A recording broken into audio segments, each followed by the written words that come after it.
미디어유스 서동민 기자, 자동차 산업의 주축이 내연기관 자동차에서 전기자동차로 전환되고 있다.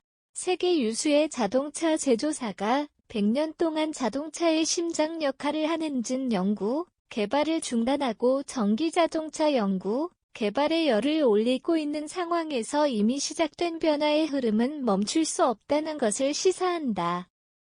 새로 맞이할 전기자동차 시대는 모든 자동차 제조사가 같은 출발선상에서 다시 시작한다는 데에 의미가 있다. 자동차 산업의 100년을 호령한 내연기관 자동차는 수많은 부품이 유기적으로 맞물려 작동해야 한다. 자동차의 심장이라고 불리는 엔진에 필요한 부품만 6,900여 개며 자동차 전체를 구성하는 부품은 약 30만 개에 달한다.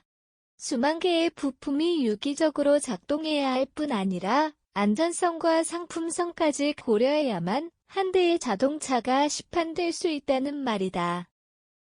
이에 따라 내연기관 자동차 시대에는 자동차를 누가 더 오래 더 많이 만들어봤는지가 중요했다. 단적인 예시로 독일의 메르세데스 벤츠와 우리나라의 현대자동차 간 기술 격차를 들 수 있다. 메르세데스 벤츠는 1885년 세계 최초의 내연기관 3륜차 패턴트 모터바건을 개발했다. 반면 현대자동차는 1990년이 돼서야 최초의 독자 개발 엔진인 알파 엔진 보유에 성공했다. 두 자동차 제조사의 기술 격차는 이미 105년 벌어진 상황에서 시작됐다. 105년이라는 시간 동안 메르세데스 벤츠가 쌓아온 노하우를 현대자동차가 따라잡는다는 건 불가능에 가까웠다. 그러나 전기자동차 시대는 다르다. 전기자동차 산업은 본격화된 지 5년도 채 되지 않았다. 전기자동차 산업 선두주자라 불리는 테슬라가 첫 번째 전기자동차를 내놓은 게 2008년이다. 전통적 자동차 제조사보다 이르게 전기자동차 산업에 뛰어든 테슬라는 현재 높은 생산성을 바탕으로 상대적으로 저렴한 판매가를 제공해 전기자동차 시장의 점유율을 높이고 있으며 경쟁사 대비 높은 이익률을 자랑하고 있다. 다만 아직 전기자동차의 구성 부품과 기술 격차에서 나타나는 차이는 크지 않다.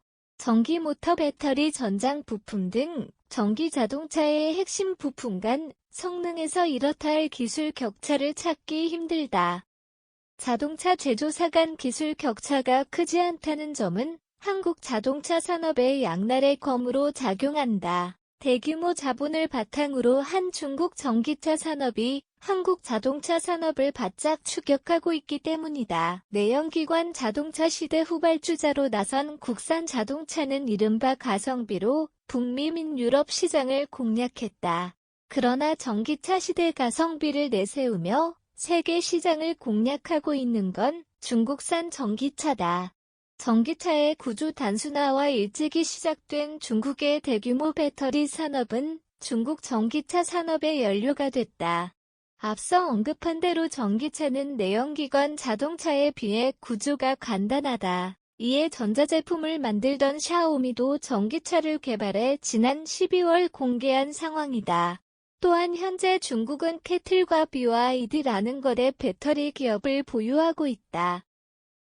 캐틀은 현대자동차, 포르쉐, 테슬라 등 세계 유수의 자동차 제조사의 배터리를 공급하고 있으며 BYD는 자사의 전기차 생산뿐 아니라 국내 기업 KG 모빌리티 등의 배터리를 공급하고 있다.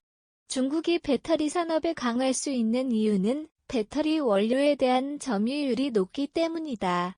중국 자원개발업체는 일찍이 콩고 민주공화국에 대한 공세적 투자를 펼쳤다. 콩고 민주공화국은 배터리의 주원료 가운데 하나인 코발트 매장량이 가장 많은 국가로 세계 코발트 매장량 710만 톤 규모의 절반가량인 350만 톤이 매장돼 있는 것으로 알려졌다. 특히 배터리는 전기차에서 가장 비싼 부품이다. 전기차 원가에서 배터리가 차지하는 비중은 약 30에서 40%에 달하는 만큼 배터리 산업은 전기차 산업의 핵심이다. 한편 세계경제 포커스가 2023년 10월 발표한 유럽 전기차 배터리 시장에서의 중국 기업 점유율 확대 요인 및 시사점에 따르면 중국 전기차 배터리 기업의 유럽 시장 점유율이 2023년 40%를 돌파했으며 한때 유럽 시장의 70%를 장악했던 우리나라의 점유율은 57% 수준으로 하락했다.